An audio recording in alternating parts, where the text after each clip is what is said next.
श्री स्वामी समर्थ. माझ्या सगळ्या गोडताईंचं, मैत्रिणींचं आणि स्वामी भक्तांचं माझ्या या यूट्यूब चॅनेलमध्ये मनापासून स्वागत आहे.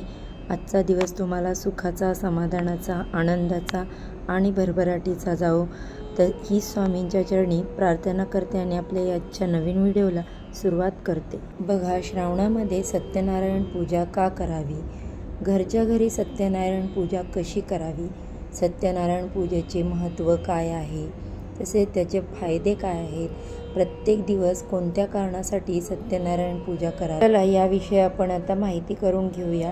सत्यनारायण पूजा हा एक हिंदू धार्मिक विधी आहे जो भगवान विष्णूंच्या स्मरणार्थ साजरा केला जातो. भगवान विष्णूंच्या मूर्तीची पूजा करून विधी पार पाडला जातो. पूजेदरम्यान मुख्य अर्पण म्हणजे मिठाई, फळे आणि फुले इत्यादी असतात. श्रावण महिन्यात सत्यनारायण पूजा ही भगवान विष्णूच्या आशीर्वादासाठी केली जाते, म्हणून तिला विषुपूजा असेही म्हणतात. हे श्रावणातल्या कोणत्याही दिवशी करता येते.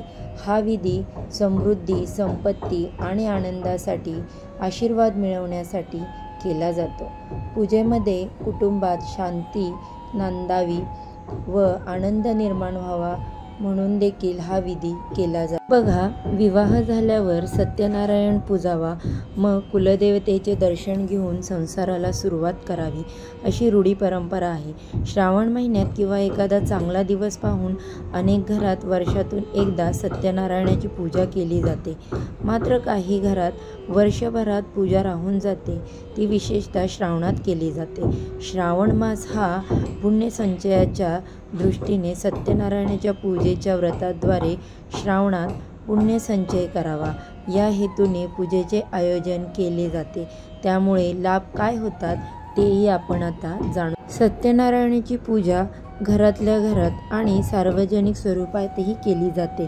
हे व्रत करणारा मनुष्य या लोकी सर्व सुख उपभोगून शेवटी आनंदरूप मोक्ष प्राप्त करतो. प्रत्येक महिन्याच्या पौर्णिमेला हे व्रत करण्याची देखील परंपरा आहे. घरातील जी व्यक्ती हे व्रत करेल त्यानेच प्रत्येक पौर्णिमेला हे व्रत करायचे असते. सत्यनारायण पूजेचे महत्त्व काय आहे? सत्यनारायण पूजा हा विधी सामान्यतः एक शुभ दिवशी ब्राह्मण पुजारी करतात.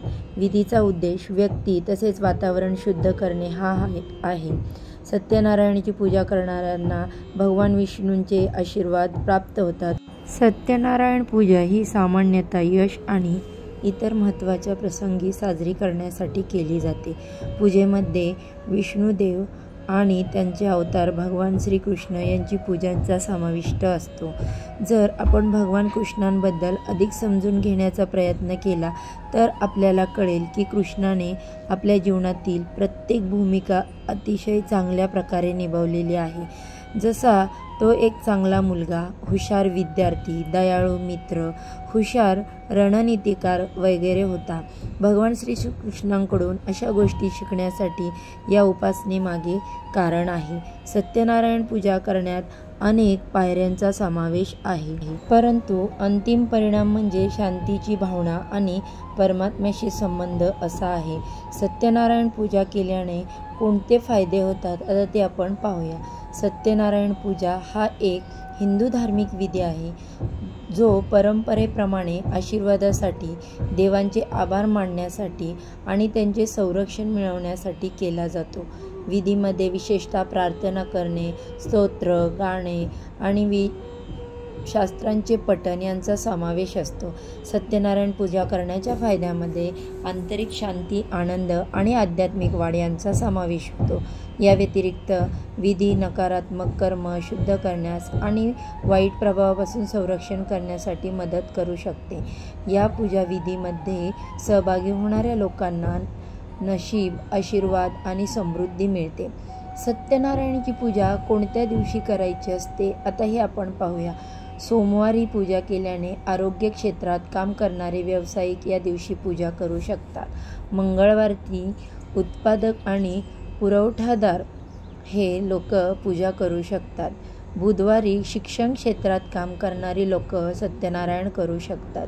गुरुवारी वित्त उद्योजकात काम करणारे लोक पूजा करू शकतात. शुक्रवारी सेवा उद्योगात काम करणारे लोक पूजा करू शकतात.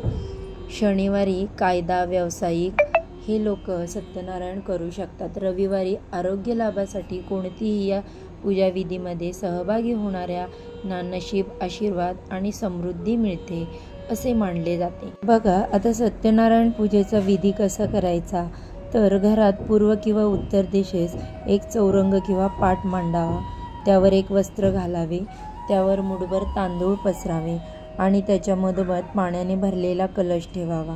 त्यात पैसा, फुलं टाकायची, त्यानंतर त्यावरती एक तामण ठेवायचं आणि त्यात तांदूळ भरून ठेवायचे आणि त्याच्यावरती तुळशीपत्राचे आसन करून त्यावर आपल्याला देवघरातील जे बाळकृष्णाची मूर्ती आहे ती ठेवायची आहे आणि त्याची पूजा करायची।